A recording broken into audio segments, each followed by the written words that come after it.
Hello, everyone. I'm Zach, I'm Courtney. and this is another episode of Conversations with Courtney and Zach. It's been a while, but we decided to jump back into it. Um, so, one of the things that uh, we've come across is a resurgence of misinformation about black crime and police brutality. And way back in 2015, Donald Trump tweeted a picture that gave some very misleading crime statistics. Two of the biggest pieces of misinformation in this picture were that only about 1% of black deaths occur at the hands of police, and 97% of black deaths occur at the hands of other blacks. And Courtney, can you tell us a little bit more about some of the data behind that and just like what you've seen? Well, so we wanted to do a little bit of research kind of into those arguments from the opposition, kind of the arguments from people who say that it's not as big of a problem as we think it is, or the people who respond to Black Lives Matter with All Lives Matter. And one of those arguments that you tend to hear is that police kill more white people than black people. And that's true. According to a 2015 database, police killed twice as many whites as blacks. However, the part that people who use that argument are missing is just how disproportional that is. Police may kill twice as many whites as blacks, but there are about 6 times as many white people as black people in the United States. So, twice as many killed versus 6 as many in the population. It's just a disproportionate number of blacks being killed in relation to their population. And then an even bigger disparity occurs if you look at how many unarmed people the police kill. It's pretty much even when you look at unarmed people who are killed by police. It's pretty much the same amount of black people as white people, which is it's an even bigger disproportionality. Is that a word? Mm-hmm. Okay. And a big part of that is just the police seem to like see more innocuous movements as threatening from black people. So, you know, when he's reaching for his waistband or pulling something out of his pocket, when that occurs with black people, it's often seen more threatening by police officers, and often their training in general teaches them to be on edge and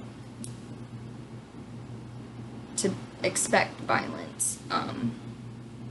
Yeah, it seems like a lot of cops are trained more to respond to like a war zone or like some kind of battlefield situation as opposed to Their community. being protectors and defenders and trying to keep safety and order. Yeah. Did you have anything to add to that? Like that part about the disproportion? No, but I'm curious. So obviously, a lot of whites are still um, killed by police for no apparent reason. I think, like, one example might be Daniel Shaver, who was killed in a hotel hallway despite being unarmed and complying as best as he could with uh, orders from the police. But we don't see the same kind of outrage from the white community that blacks show when another black is killed by police. And have you found anything that kind of speaks to that? Yeah, so below the video we'll post a link to the sources that we used, and one of the articles I came across was a Washington Post article about how white people are able to compartmentalize the police killings of white people, whereas black people aren't able to do that. I forget where the study was from. It'll be in that Washington Post article, but there was a study that showed when a black person is killed by police officers, it actually takes a toll on the mental health of the other black people in that community.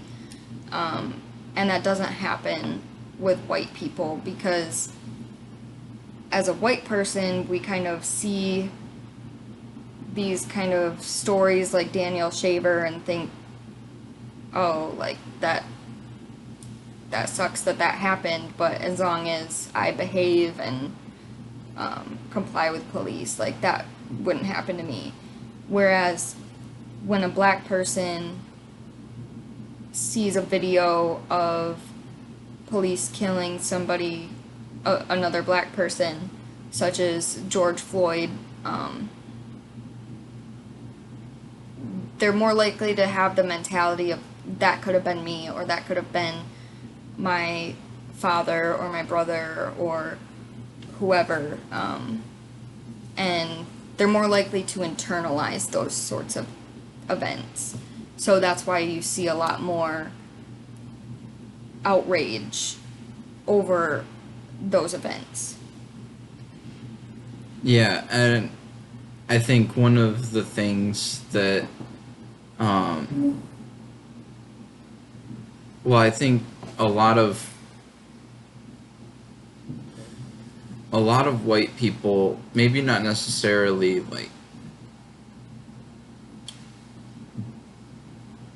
like intend to have this reaction, but when they see a picture of, like,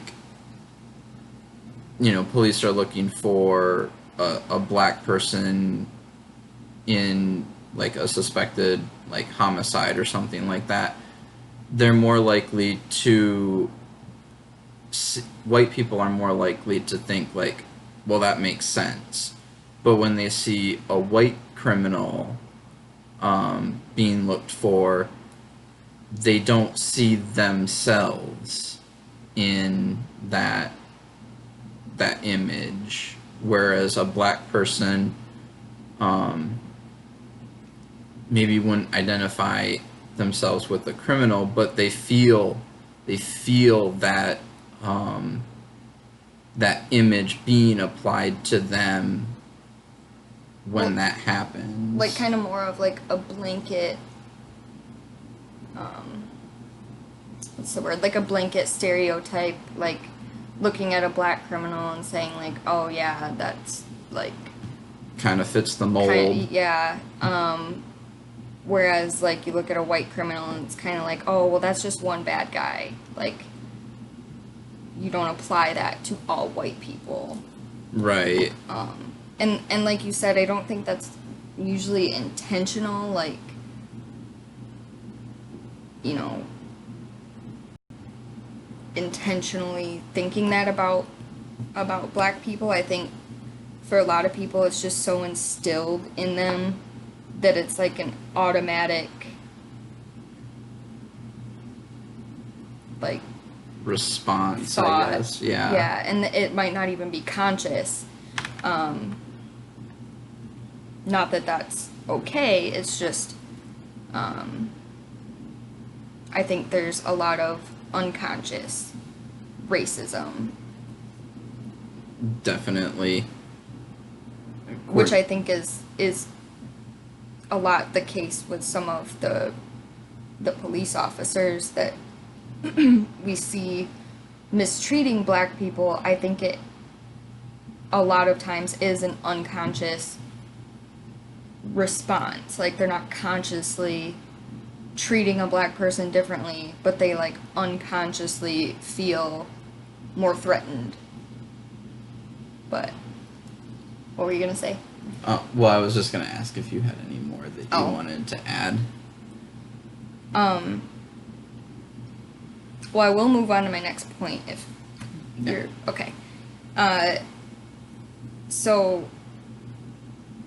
a lot of people will also argue that the reason more black people, or not more black people, but black people are disproportionately killed by police or experience more police brutality is because black people commit more crimes than white people. And that doesn't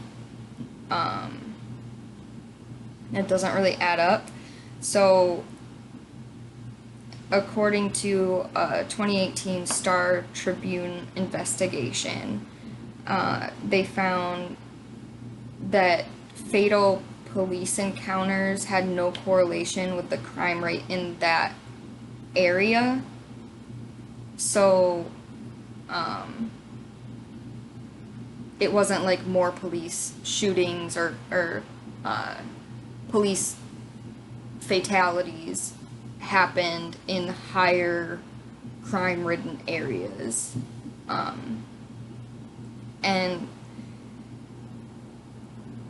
And also, I believe this was also in the Washington Post article that we'll post the link to.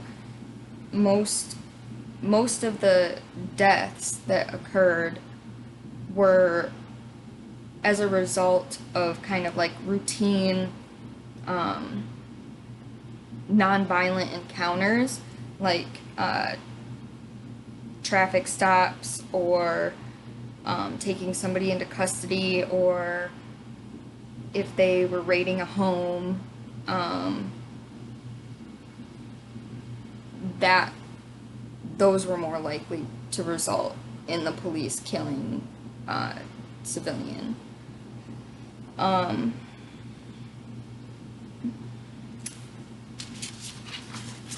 Yeah, I don't know if you have any just to add to that part. I I don't have a think little so. more, but I think you've covered it pretty well. okay.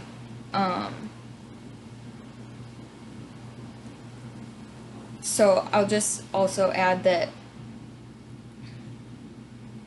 according to an article by the Proceedings of the National Academy of Sciences, link will also be posted below.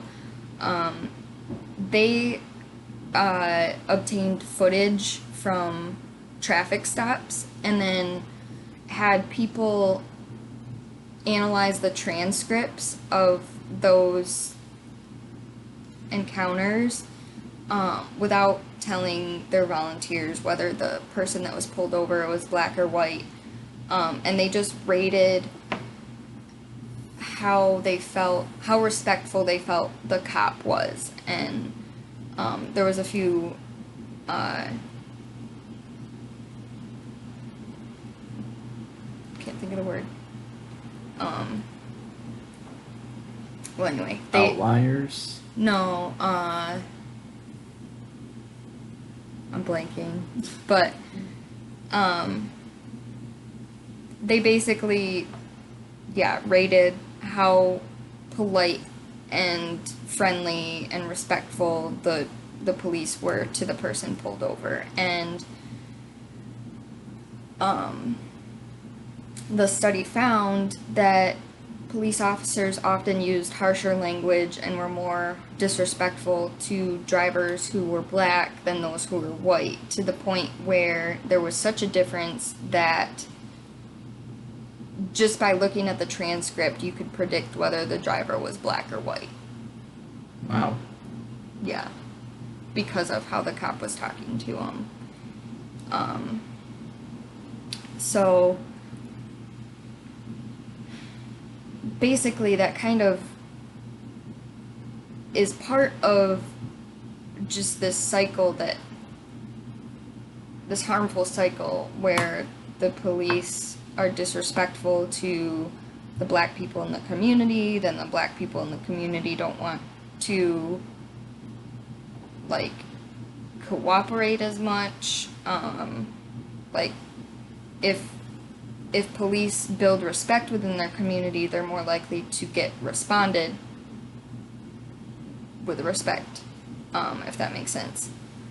And if they're disrespectful, the trust of law enforcement in their community erodes. And as part of that, 74% of black parents had cautioned their children to be cautious around police versus 32% of white parents, because of this disparity of how black people are treated. And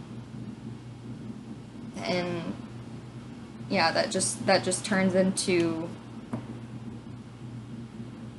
a cycle where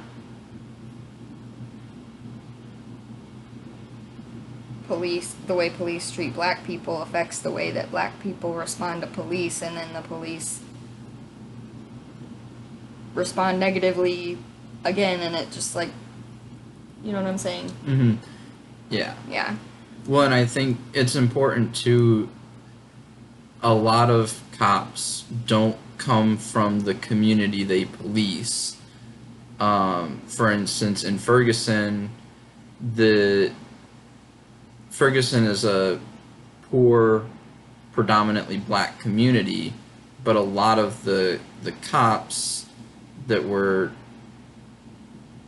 patrolling Ferguson were coming from wealthier, whiter communities, which automatically created a disconnect between the officers and the community. Yeah. Yeah. So I kind of wanted to talk about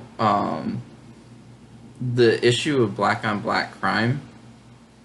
And like when people say like, well, black people kill more black people than... Yeah, and it's kind of it's something that gets tossed around a lot, particularly whenever, black communities protest police brutality, or even just the unjust killing of one of their own.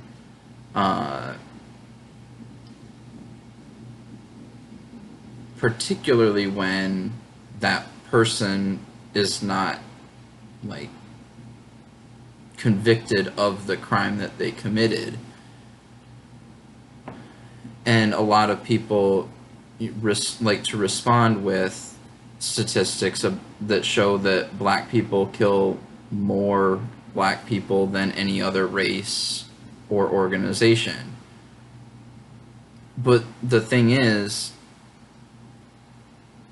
it's a myth, at least in the sense that it's intended to imply that black people kill other black people because they're black, the way a white lynch mob might, but that's not the case. It's like taken out of context.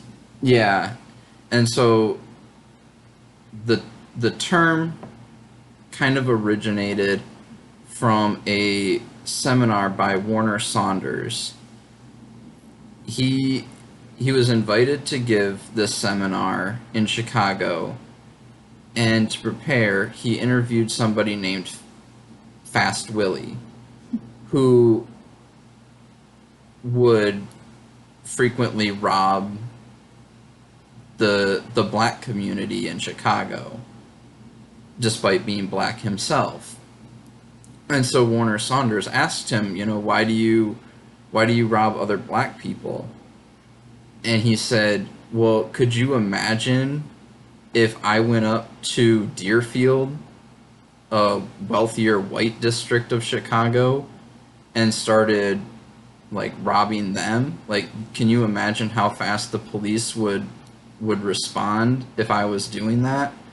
So I go where the cops aren't, and I go where the cops aren't really paying attention. So a lot of this crime that happens in black communities goes unnoticed or unpunished by police, so it perpetuates. Others have noted that black communities are both over-policed and under-policed at the same time. So cops will respond very harshly to trivial offenses like jaywalking or loitering, but respond very slowly and without much sense of purpose when more violent crime is committed, like homicide or rape, which often leaves black people feeling like they have to take justice into their own hands. So if a black man's wife is raped by another black man, he might call the cops, be told, they'll do an investigation, they'll look for him, but they might not hardly even question many people trying to do a thorough investigation. And after time goes by, this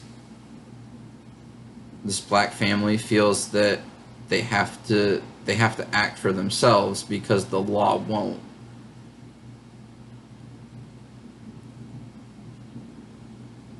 And so the other issue is segregation. And to a lot of us, that might sound like an antiquated term, but it's still very much real despite the Fair Housing Act of 1968. Blacks are typically segregated into poorer black communities that have already been established. And so crime is typically committed against your neighbors. And in this instance as well, where you think you can get away with it. So with black people kind of having their own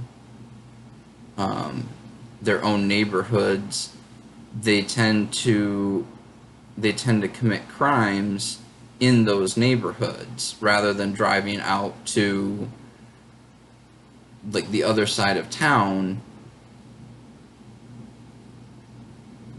Which makes sense. I mean, you pretty much, like, you're gonna, if you're gonna rob somebody, you'll probably rob somebody nearby. If you're gonna get in a fight with somebody, it's probably gonna be somebody you talk to or know on a regular basis, and, like, you're,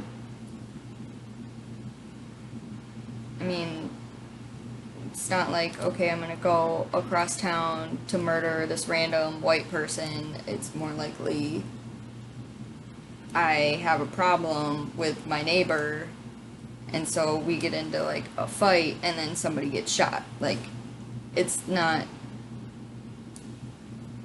like, it makes sense that, Right. like, they're gonna be killing other black people in their community. Right. Our disputes are typically with our neighbors rather than people that we never meet. I don't know if you came across any, I didn't look into this statistic, but do you know if, like, white people kill more white people? Like, Yeah, white people tend to kill a far higher proportion of, or whites that are murdered are typically murdered by other whites than by people of other races. also, pretty much, I don't know, I don't know why this is, but pretty much, like, all serial killers have been white. I don't, that's just, I'm throwing that out there that I thought of. I don't know why Right. that is. Random facts of the day. There you go.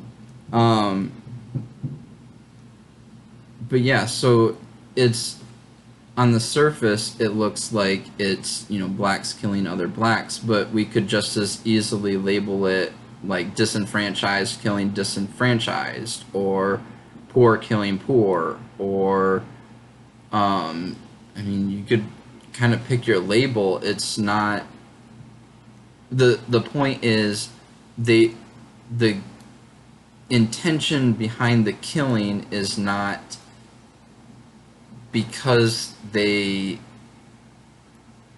don't like the fact that the other person is black. It's not a race crime. Which is why, like, this thing you have in your notes, like, where is it? Oh, like, people call black people more racist against black people than white people are because of that, the black on black crime statistic, which is stupid. Right. Well, and Donald Trump has used this as well. He's told black leaders, black communities, that their neighborhoods are crime-ridden, poverty-stricken hellholes, really, and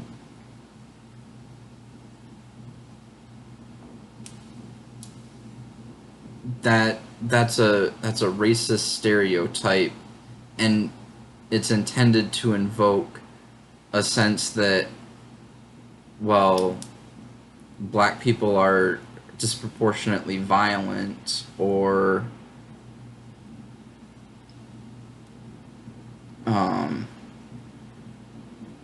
prone to violence than they really are, and that it's driven by race. You got any last thoughts? Because we should probably wrap this up. No. No last thoughts, or no, you don't want to wrap this up?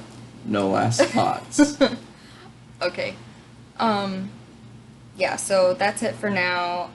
Obviously, racial inequality is a way bigger topic that would take hours, but we just wanted to somewhat briefly talk about some of these misnomers that have been getting thrown around lately. So, And always fact check. yeah. Because Facebook won't do it for you, apparently. They do sometimes, but not real on top of things. But anyway, so hope you enjoyed this video, and you can check out our links below for our sources.